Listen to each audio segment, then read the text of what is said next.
Ladies, welcome to the Feminine Mystery.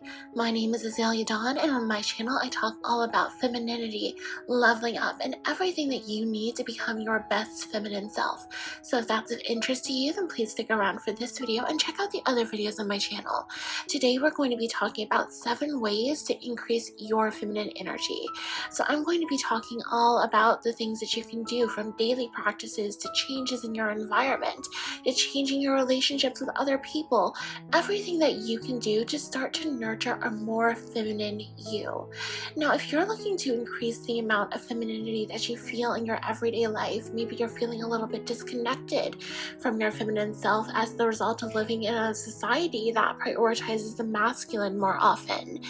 If that is the case for you, or whatever the case may be, I think that this video is going to have a lot of value for you. So let's not wait any further, let's get into it. Now, my first tip for you is to schedule time to connect with yourself emotionally. Now, this is going to fold in a little bit of that aspect of mindfulness and presence, but it's also just about making sure that you're in touch with your emotions. A big part of femininity is just feeling your feelings, being present, where the masculine is all about doing, it's about taking action, it's about driving forward towards a goal. The feminine is more still, it's more present, it's more emotionally present, and it's just important to nurture and cultivate that aspect in yourself, especially in a society where it's all about the do it more, do it harder, do it faster, work harder, all of these things. But at the end of the day, if you want to be more feminine, it's about staying still and connecting with yourself. Now, if you want to do this, I really suggest 2 things. One is to journal and the other is to read. Now, these are kind of things that you can think of as an input activity and an output activity, but you'll notice that neither of them are really active. You're going to be sitting really still and in silence for both of these activities. Now, when it comes to journaling, I think that this is a great way to really explore your own personal feelings and just get to know what's on your mind. In addition, journaling, can allow you to have a record of how you've been feeling, and it can allow you to sort of be able to look back for trends and more data with regards to your emotion. So this is also a tool of self-exploration, because our memories, believe it or not, are often very short term. We often don't remember that we felt, a little under the weather, like a little sad the past week, at 2 p.m. on Tuesday. That happened again the next week and then the next week, right? But when we have it down in writing, we can start to see like, oh, this is happening. This is kind of like a trend, like what's going on Tuesday that has me feeling this way. So journaling can really be a wonderful tool that helps you explore and understand your emotions more than you currently do. I would also suggest reading. Now, reading can be something that you may feel like, oh, like it's like a book report or like an assignment from school.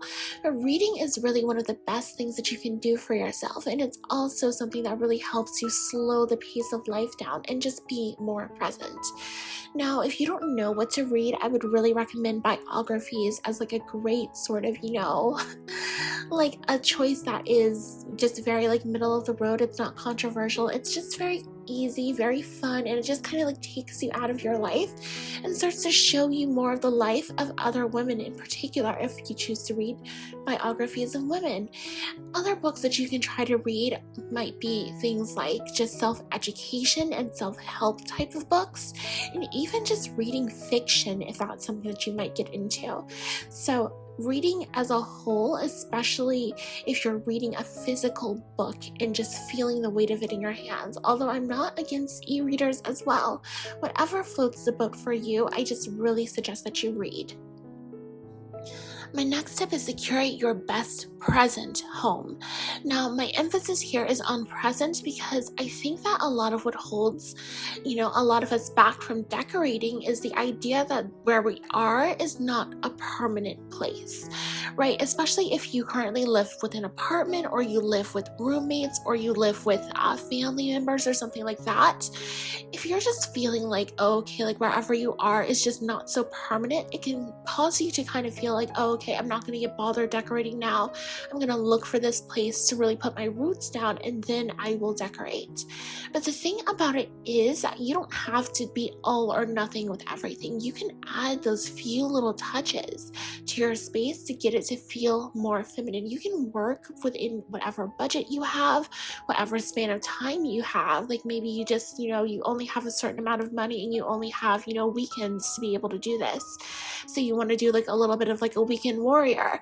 Well, then you can look up things like Rebecca Robeson on here on YouTube, where she does a lot of those weekend warrior projects where you just redecorate something in your current space.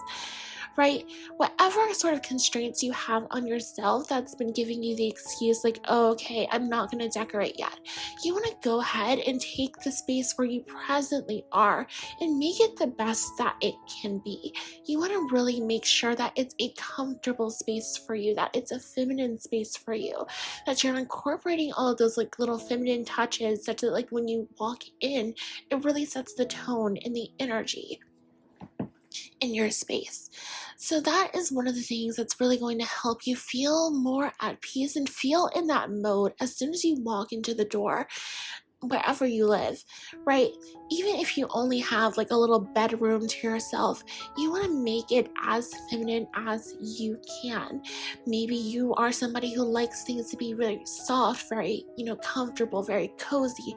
Maybe you're somebody who likes something that's a little bit more utilitarian, but still fun and bright and girly. Whatever your style is, make the place where you presently are the right place for you. Next, nurture your female relationships. Now, female friendship can be a bit of a hot topic, a little bit of a sore spot for some of us. For some people, it's just a little bit more difficult to lean into those female friendships. Maybe we have a bit of a past that maybe has some trauma in it involving other women. Maybe we have like a bit of a mother wound, or we have, like issues with like a sister or a female cousin or something of that nature. Or maybe just when you were in high school, your relationship with the other girls in school was just not a positive one. Whatever the case may be, you want to make sure that you are in a place where you are not taking a lot of that baggage and allowing that to sort of dampen your future, right? Because at the end of the day, the past is in the past. Whatever happened has already happened, and it doesn't need to determine what the future is going to look like for you. And female friendships, while they can be something where there is a lot of consideration to be taken into place, when done right, it's truly a beautiful thing. I think a female friendship is kind of like an orchid, right? It's a beautiful, delicate flower, and you have to know exactly how to care for an orchid, right? If you've ever seen those people place just one ice cube, one single small ice cube on an orchid, and then just leave it alone, that's somebody who expertly knows how to nurture that very specific flower to be the best that it can be. And female friendship is very much like that, in my opinion. It doesn't so much take a lot of work, a lot of effort, as much as it does just the right effort. And once you have it, you have something that is so beautiful, so delicate, and so rare. And that's really going to be so much of a benefit to your life. So I would really encourage you to explore nurturing your relationship with female friends, and to not be closed off to that if you're already closed off to it, or if you do have a pretty good circle of female friends already. To make sure that you're investing in that you are scheduling out the time to connect with them. Maybe have like a little bit of a rotation where you're going to, call, connect, spend time, maybe day to day or week to week, just depending on your availability. But making sure to nourish those relationships is definitely going to be something that's going to help you connect with yourself and your feminine energy. Next, ladies, you want to start to embrace your sensuality in the home.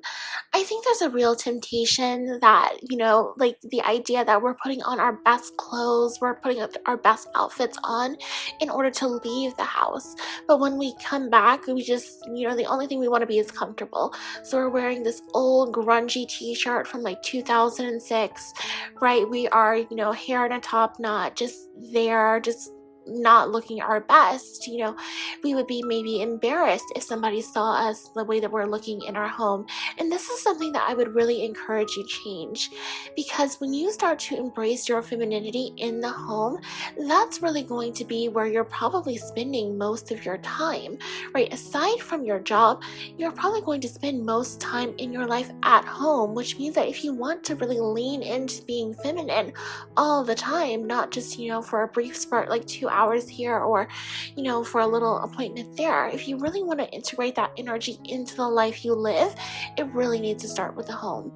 In addition, I really think that once you, let's say you are somebody who is a little bit self-conscious, like maybe you don't necessarily feel comfortable yet wearing all of these dresses and these frilly heels and blah, blah, blah. Maybe this is a little bit of like a big change for you. Other people have not seen you do this in the past, and it's just something that you're looking to get used to a little bit more. Well, the home is the perfect place to practice this, because nobody is going to see you in your private space unless like you live with somebody, in which case just wear things like maybe to bed to start with. But I would really consider like investing in some nice silk lingerie or satin if you are looking for something a bit more budget friendly, in more feminine colors like soft pinks and beiges, neutrals, any color that you really like.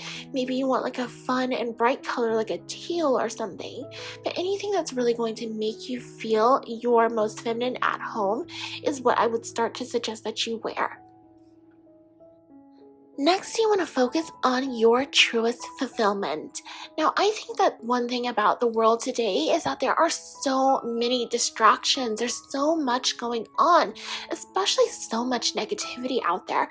You can literally spend all of your time doing the most inane things for absolutely no reason, right? We might all like to watch videos of like cute animals doing silly things, but you could literally do that and nothing else but that for the next 30 years, and you would not have seen everything that there is to see, right? This day and age is all about focus.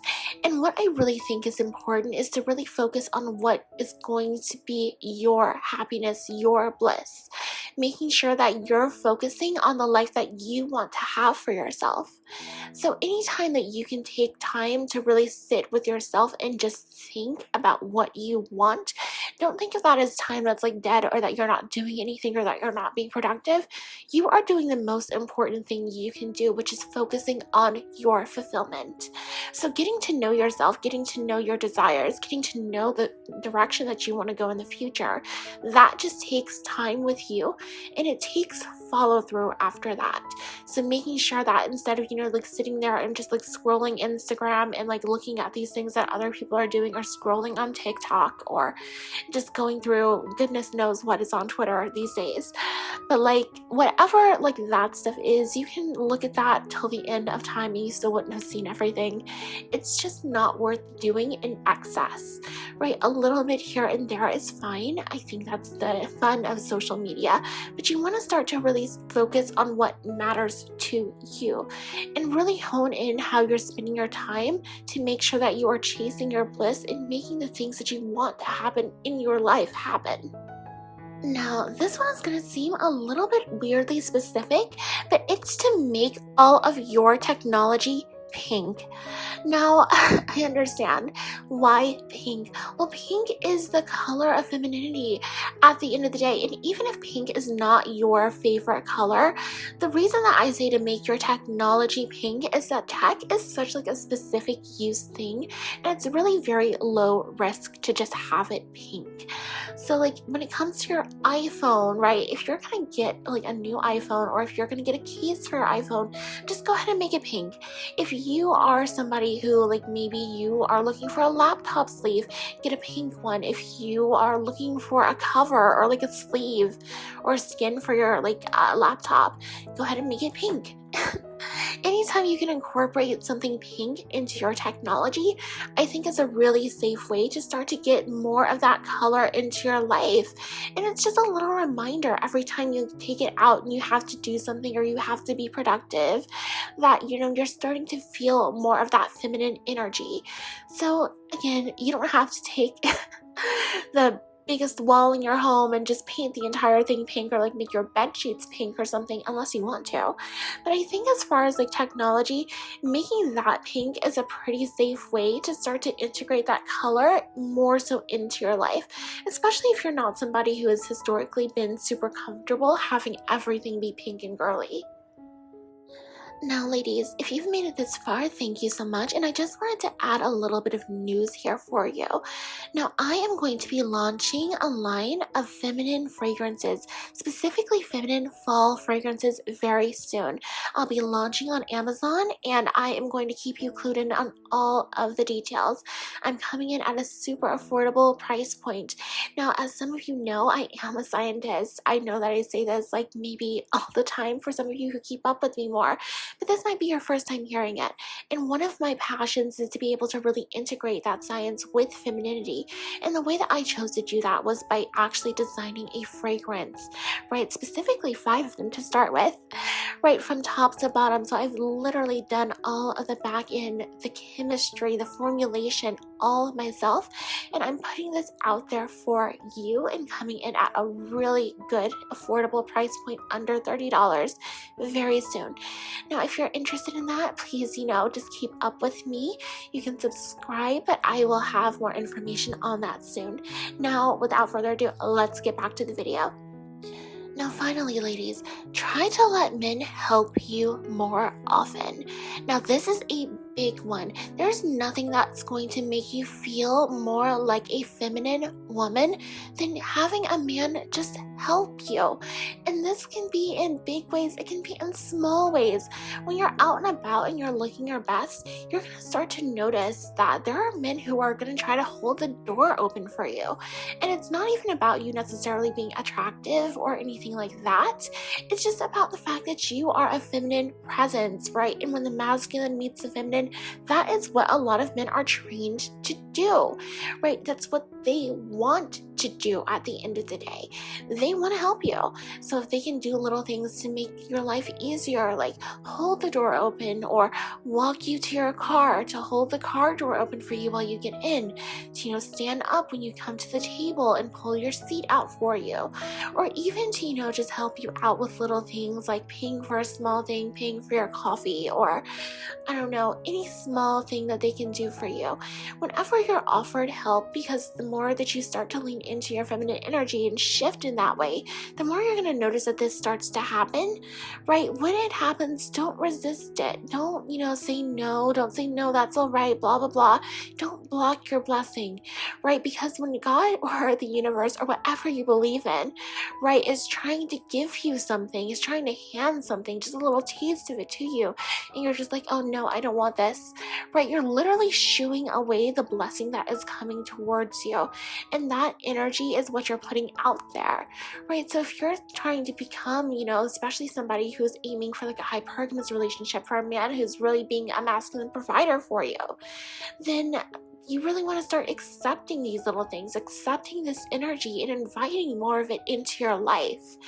I understand that that's not everybody's goal, but either way, there's not going to be anything that makes you feel more like a lady than just having a man help you out a little bit. Now, ladies, that's going to be it for me today. If you've enjoyed this video, then please leave a like below and check out the other videos on my channel. I am uploading more and more and more as time goes on, so I have a feeling I'll see you in my next video very soon.